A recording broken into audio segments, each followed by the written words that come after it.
Hello everyone, let's talk about some ancient tribes of Uttarakhand. जैसे कि आपको सिलेबस में पता ही है, एंशिएंट ट्राइब्स ऑफ उत्तराखंड भी मेंशन्ड है। थोड़ा सा इनके बारे में जान लेते हैं। सबसे पहले आ जाता है किरातास। अब किरातास जो ट्राइब है, एंशिएंट ट्राइब, इनका मेंशन हमें काफ़ी एंशिएंट लिटरेचर्स में दिखाई देता है। जैसे कि मेगस्थनीज, जो एक एम्बेसडर थे चंद्रगुप्त मौर्य के कोर्ट में, उन्होंने भी इनका मेंशन किया हुआ है। इनके अकॉर्डिंग ये लोग हिल ड्वेलर्स होते थे, यानी पहाड़ों में रहने वाले निवासी। महाभारत में भी किरात के बारे में मेंशन है। अगर आपने किरात युद्ध के बारे में सुना होगा, बोला जाता है अर्जुन महाभारत से पहले उत्तराखंड हिमालय आए थे तपस्या करने। तपस्या में वो शिव जी से कुछ वेपन्स मांगना चाहते थे। एंड शिव जी जो है किरात अवतार में खुद टेस्ट करने आए थे अर्जुन को कि वो is he capable of building such weapons. आपने क्या पता किरात अर्जुनिया के बारे में भी सुना होगा, रिटन बाय भैरवी, और पुराणास में भी इनका मेंशन है। इनको बोला जाता है these were the oldest inhabitants of Uttarakhand. But ऐसा कौन बोलता है? ऐसे बोलते हैं ग्रियर्सन। ठीक है, इन्होंने एक बुक लिखी थी जिसको बोलते हैं the linguistic survey of India. वहां पे इन्होंने मेंशन किया था कि ये जो उत्तराखंड के सबसे प्राचीन ट्राइब्स है, सबसे ओल्डेस्ट ट्राइब है। ठीक है, अब इनको रामायण में भी मेंशन किया गया है। ठीक है, रामायण में इन ट्राइब को मेंशन किया गया था, और ये जो एरिया जहाँ पे ये लोग रहते हैं इसको बोला गया था कि ये शिव जी का एबोर्ड है, एबोर्ड ऑफ शिवा, मतलब जहाँ शिव जी रहते हैं। महाभारत में तो अभी मैंने आपको बताया था, Arjun fighting with the Kirat. Kirat कौन थे? शिव जी के एक फॉर्म थे।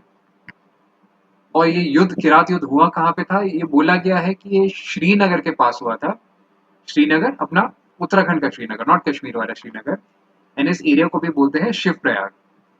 इस बैटल को हम स्कंद पुराण के केदार खंड में भी देखते हैं। देखिए, इनका जो डिस्क्रिप्शन लिखा रहता है, जो मेंशन रहता है, उससे ऐसा लगता है कि ये मोंगोलाइट पीपल थे। मतलब ये वो लोग थे जिनके मोंगोलाइट फीचर्स थे।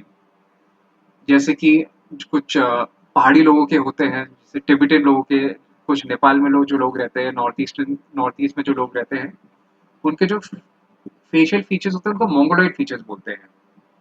ठीक है, तो बोला जाता था कि ये लोग मोंगोलाइट पीपल थे जो हिंदू ट्रेडिशंस फॉलो करते थे। अब जो हिस्टोरियंस है, मॉडर्न हिस्टोरियन, वो लोग बोलते हैं कि ये लोग कोई स्पेसिफिक एथनिक ग्रुप नहीं थे। बट जो पहाड़ में रहने वाले जो लोग थे, पहाड़ पहाड़ में रहने वाले जो वासी थे, उनके लिए एक शब्दावली का प्रयोग किया जाता था जिसको किरात बोलते थे। That means Kiratas as per the latest historians, ये कोई अलग से एथनिक ग्रुप नहीं है जिनको आप देखकर सेपरेटली बोल सको कि ये लोग किरात है। बट जो भी पहाड़ में रहने वाले लोग होते थे, उन लोगों को कलेक्टिवली किराता बोला जाता था। ठीक है, ऐसे भी लगता है कि ये लोग हंटर गैदरर्स थे, क्योंकि ऑब्वियसली पहाड़ में रहते थे। पहाड़ में इतना एरिया अवेलेबल नहीं है प्रॉपर कल्टीवेशन के लिए। कल्टीवेशन के लिए, एग्रीकल्चर के लिए बहुत सारे एरिया चाहिए होता है। ठीक है, कल्टीवेशन इज लैंड इंटेंसिव। जितना ज्यादा जमीन होगी, जितना ज्यादा एरिया होगा, उतनी ज्यादा फसल हो पाएंगी। एंड सिंस पहाड़ों में इतनी फसल है नहीं, इतना जमीन है नहीं, तो वहाँ के जो रहने वाले जो लोग होते हैं, उन लोग का जो लिविंग पैटर्न होता है नोमैडिक होता है। अभी भी काफी हिल ड्वेलर्स है, जैसे कि भोटिया ट्राइब, ये भी ये भी नोमैडिक एग्जिस्टेंस जीते हैं। फिर आपने गुज्जर ट्राइब के बारे में सुना होगा। ठीक है, ये लोग सेटल्ड एग्जिस्टेंस नहीं जीते, ये अप डाउन करते रहते हैं, क्योंकि पहाड़ों में एग्रीकल्चर का इतना स्कोप है नहीं। एंड मोस्ट प्रोबेबली पहाड़ों के अलावा इनको कहीं और रहना अच्छा नहीं लगता होगा। जैसे सिर्फ सर्दियों में लोग नीचे वैलीज में आ जाते हैं, otherwise most of the year ये लोग ऊपर ही रहते हैं, पहाड़ों में ही रहते हैं। सेकेंड एंशिएंट ट्राइब हो जाते हैं आपकी कोल या मुंडा। शिव प्रसाद डबराल, ये एक हिस्टोरियन है। इन्होंने एक बुक लिखी थी जिसका नाम था उत्तराखंड का इतिहास।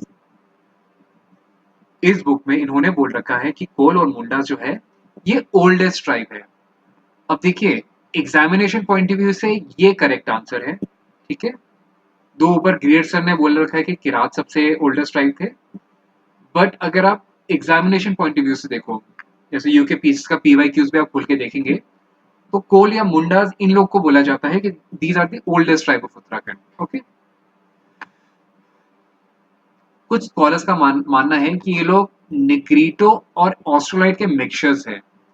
अब ये निग्रीटो और ऑस्ट्रोलाइट पॉपुलेशन कहाँ मिलती है? देखिए जो सेंट्रल इंडिया है, सेंट्रल इंडिया जैसे छत्तीसगढ़, झारखंड, मध्य प्रदेश, यहाँ के जो ट्राइबल्स जो होते हैं, इनको मोस्टली ऑस्ट्रोलॉइड्स बोला जाता है, प्रोटो ऑस्ट्रोलॉइड।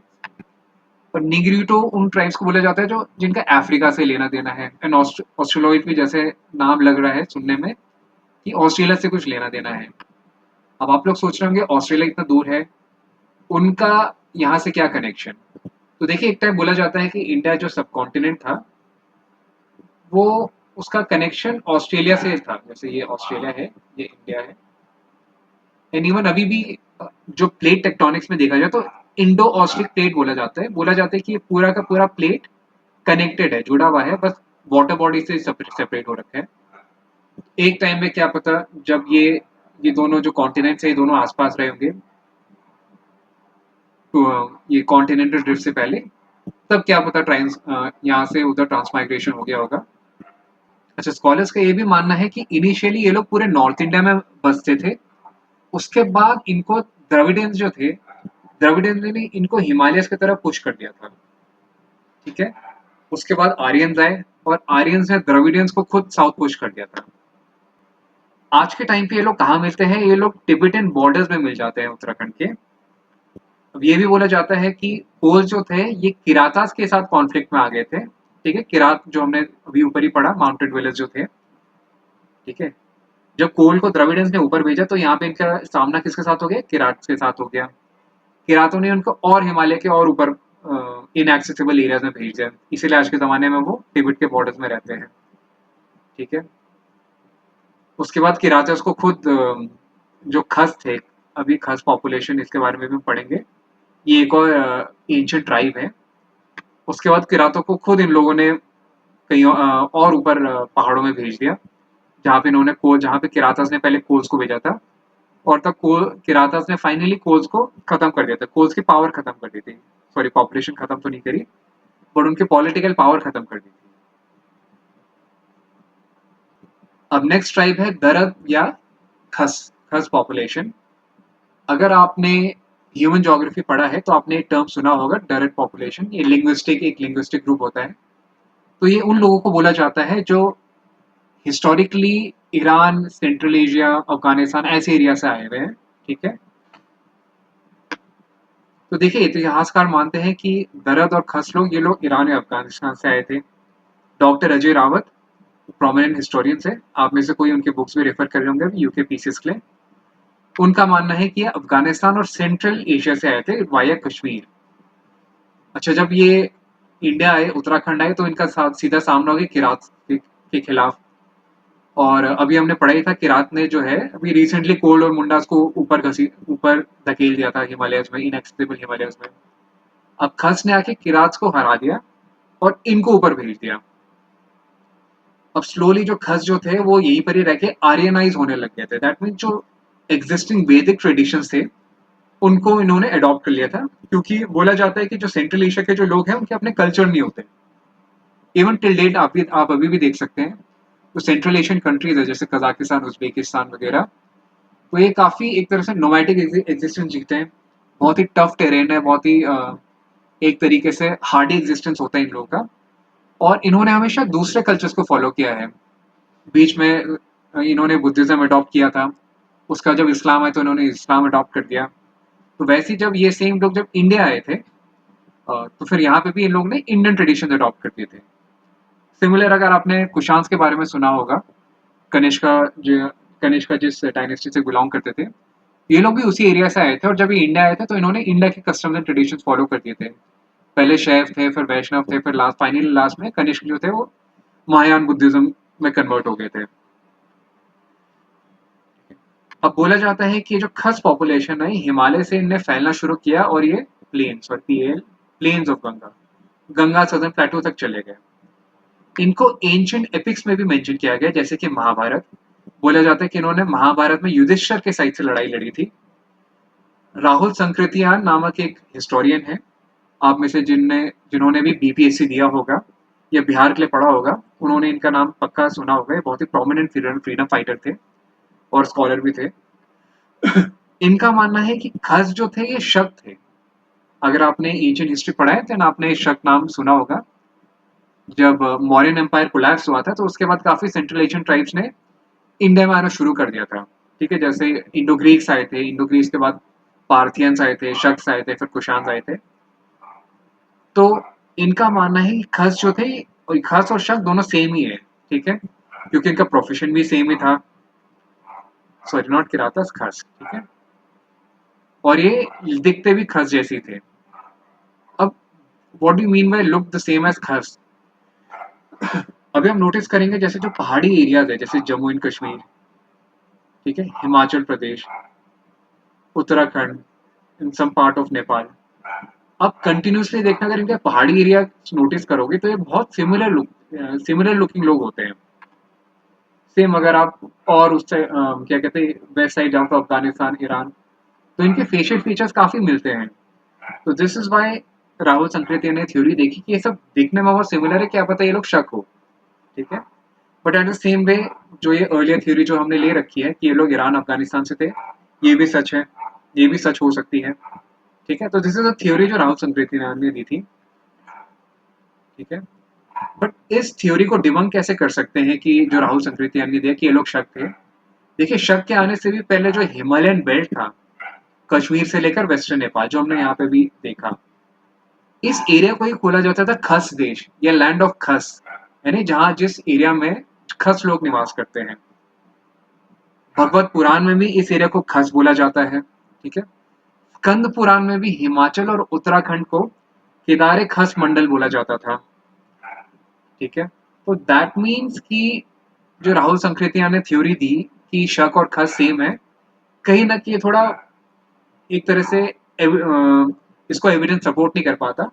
एविडेंस मानता है कि शक के आने से पहले भी ये लोग यहाँ एग्जिस्ट करते थे। ठीक है, अब जो खस पॉपुलेशन है, इवन आज का भी जो प्रेजेंट जो उत्तराखंड का मेजोरिटी पॉपुलेशन है, बोला जाता है mostly they are Khas Rajput. Khas Rajput, specially जो पहाड़ में जो रहते हैं, दे आर खस राजपूत। ठीक है, इन लोगों को एंशियंट कत्यूरी से भी लिंक किया जाता है, कार्तिकेयपुर या कत्रीपुर डायनेस्टी, इसके बारे में हम पढ़ेंगे। ठीक है, जिसको first historical kingdom of Uttarakhand भी बोला जाता है। अब एक खजुराहो इंस्क्रिप्शन था, आप लोगों ने जिन्होंने मेडिवल हिस्ट्री पढ़ी है, आप लोग को तो पक्का पता होना चाहिए खजुराहो कहाँ पे है, कौन है, इनको कौन रूल करता था। इनको चंडेलाज रूल करते थे। ठीक है, जो खजुराहो टेम्पल्स है, दे आर वेरी फेमस। ठीक है, तो यहाँ के एक राजा थे किंग यशोवर्मन। ठीक है, इस पीरियड में 953 टू 954 ईडी के आसपास, तो उन्होंने भी अपने इस खजुराहो इंस्क्रिप्शन में एक टर्म मेंशन किया है जिसको बोलते हैं खस। और इस टाइम पे उत्तराखंड, कुमाऊं, नेपाल साइड को कौन डोमिनेट करता था? कत्यूरीज। और कत्यूरीज जो हमने अब देखा, ये कहाँ किससे लिंक्ड है? ये खस से लिंक्ड है। तो ये पूरा एविडेंस है कि उस टाइम पे यहाँ पे जो लोग हैं उनको खस बोला जाता था।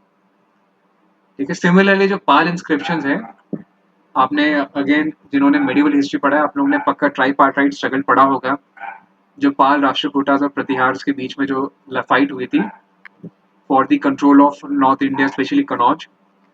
तो जो बंगाल के जो किंग्स थे पाल्स, तो उन्होंने भी अपने एक इंस्क्रिप्शन में मेंशन किया हुआ है कि खस जो थे उनके सबऑर्डिनेट किंग्स थे। ठीक है, जो पाल किंगडम थी, जो बंगाल की थी, उनका जो डोमेन थे काफी वास्ट है। प्रेजेंट जो बंगाल है उससे काफी आगे थे। बिहार ऑलमोस्ट यूपी तक टच होता था। नेपाल का भी काफी एरिया उनके अंडर इन्फ्लुएंस में आता था। सिमिलरली किंग अशोक चल्ला डोटी के, ठीक है, ये वेस्टर्न नेपाल का जो एरिया है उसको डोटी बोला जाता है। Before the treaty of Sangolli, जब तक गोरखा साम्राज्य नेपाल में प्रोमिनेंट नहीं हुआ था, तब तक जो वेस्टर्न नेपाल था वो मोस्टली आप बोल सकते हो जो उत्तराखंड के जो किंग्स थे उनके इन्फ्लुएंस में रहता था। इवन जो डोटीज बोला जाता है, ये भी बोला जाता है कत्यूरी या कुनिंदास के ब्रांच थे। ठीक है, तो अशोक चल्ला जो थे, इन्होंने एक टाइम पे उत्तराखंड में कैप्चर किया था 1191 टू बी प्रेसाइज, 9192, जिस पीरियड में बैटल ऑफ दयान हुआ था। ठीक है, तो वेस्टर्न नेपाल के किंग थे अशोक चल्ला, इन्होंने पूरे उत्तराखंड को कैप्चर किया था। और उन्होंने अपने आप को क्या नाम दिया था? खस राजधिराज। ठीक है, गया इंस्क्रिप्शन में, गया मीन्स बहियार तक उन्होंने कैप्चर कर लिया होगा। तो खस राजधिराज मीन्स जो खसों का राजा है। तो अगेन जो ऊपर हमने बात कर रखी है, जो हिमालयन एरिया था, जम्मू कश्मीर से लेकर नेपाल तक, यहाँ के जो रहने वाले जो लोग हैं, पहाड़ी लोग हैं, जिनके डिस्टिंक्टिव फीचर है, बहुत सिमिलर लगते हैं एक दूसरे से, इन लोगों को खस बोला जाता है, ठीक है। अच्छा, अशोक चल्ला की इंस्क्रिप्शन हमें गोपेश्वर ट्राइडेंट इंस्क्रिप्शन में भी मिलते हैं, जो कि चमोली में है। दैट मीन्स इनका रूल चमोली गढ़वाल तक था, ठीक है। तो ये बोला जा सकता है खस जो थे ये पूरे हिमालय के काफी ज्यादा अधिक पोर्शन में ये लोग रूल करते थे 12th सेंचुरी तक, ठीक है। बहुत ही मल्टी कल्चरल इनका रूल होता था, मल्टी लिंग्विस्टिक रूल होता था। यहाँ पे हिंदूज बुद्धिस्ट दोनों रहते थे। इवन आप टिल डेट आप देख सकते हो, जो पहाड़ी एरिया है from JNK to Nepal, Jammu Kashmir में तो खैर इतना नहीं, बट लेह लद्दाख से लेकर आप अगर बोलो नेपाल तक, तो अभी भी आपको दिखेगा, आपको फेशियल फीचर्स सिमिलर दिखेंगे। आपको दिखेगा वहाँ पे हिंदूज भी है, बुद्धिस्ट भी है, प्रैक्टिसेस सिमिलर है। एंटेगोनिज्म इतना ज्यादा नहीं है, मतलब कॉन्फ्लिक्ट इतना नहीं है हिंदू बुद्धिस्ट के बीच में, ठीक है, सब पीसफुली रहते हैं। तो ये अभी की प्रथा नहीं, बहुत पुरानी प्रथा है, ठीक है। तो खस काफी इंपॉर्टेंट है, क्योंकि खस बोला जा सकता है कि टिल डेट एग्जिस्ट करते हैं, जो भी मोस्टली जो पहाड़ी पॉपुलेशन है, खस पॉपुलेशन ही बोली जाती है। तो एंशियंट ट्राइब्स में इतने ट्राइब्स काफी है, मुझे कुछ और मिलेंगे तो मैं पक्का आपको पढ़ाऊंगा।